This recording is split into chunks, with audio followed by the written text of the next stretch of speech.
नमस्कार मंडळी, मी पूजा तुम्हा सर्वांचे स्वागत करते आपल्या नवीन एका व्हिडिओमध्ये. आज बाबूचे सेकंड म्हणजे फोटोशूट करायचे आहे.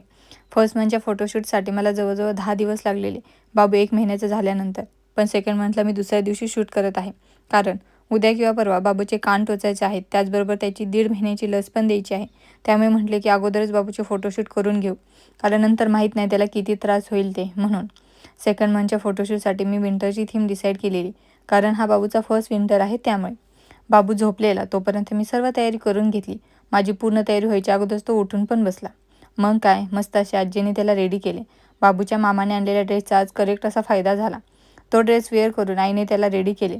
तर हा आहे बाबूचा फायनल लुक. त्यानंतर मस्त असे सनसेट झालेला, तर तिथे बाबूचे आणि माझे फोटोज क्लिक केले. एवढे दिवस कधी स्वतःकडे जास्त पाहिलेच नाही मी आई झाल्यापासून. पण जसे व्हिडिओ करायला लागले तेव्हा समजले की हार्मोनल चेंजमुळे चेहऱ्याचा ग्लोज गेला आहे. म्हणून मग रात्री मस्त असे स्किन केअर केले. तर चलो भेटू नेक्स्ट व्हिडिओमध्ये. तोपर्यंत बाय.